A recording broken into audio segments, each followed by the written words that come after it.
I have to take a step back from the treasure hunt for a moment to talk about something serious. Something important. This topic has to do with scammers. This topic has to do with something I believe is an iPhone scam. Or, to be more accurate, an Apple ID scam. It might even be something that can be done to people with Google phones. A while back, I was trying to sell my iPhone 12 on OfferUp. Let me preface this entire encounter I'm about to mention by letting you know that when you go to sell your phone, not only should you delete all of the data originally stored on your phone, you should also make certain you don't have your Apple ID still connected on the phone. If your Apple ID is still connected to the phone, then remove it. Well, that's where my story comes in. I deleted everything on my phone. I even watched a video on YouTube to ensure there was absolutely nothing I was forgetting. I show up to 7-Elevens to make the deal. Always do the deal in a public location to be safe. Ensure you are surrounded by people. When I arrived, there were 3 men about the ages of 23 to 27. It had dark hair. That's the only description I can give without getting banned by YouTube or canceled for stereotyping. Cute doggy!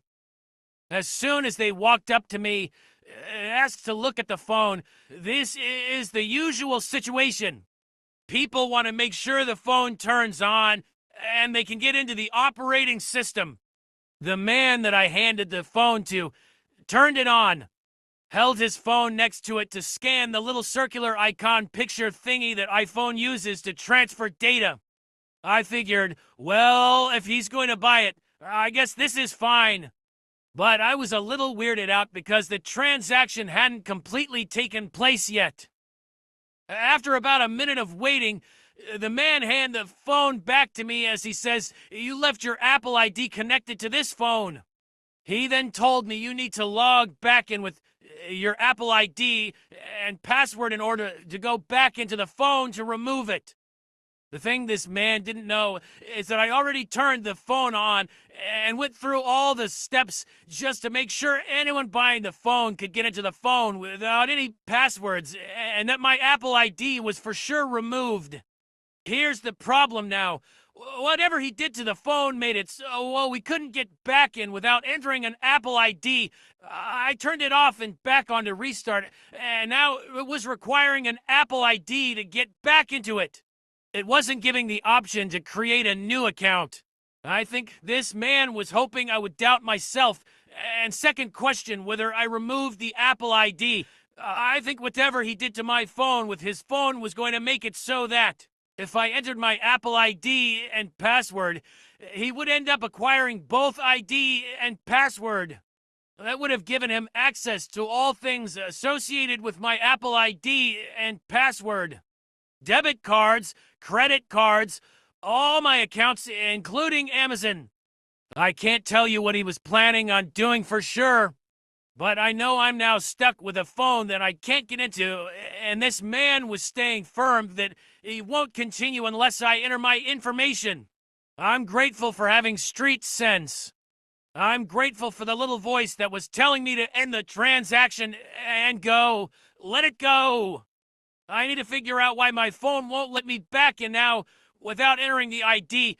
I told the man that because I don't know what's going on and I just don't trust what's happening. I will be going home to figure this out there. Something I forgot to mention. Call me crazy, but when that guy handed me the phone back the very first time, I remember the 2 other guys that were with him.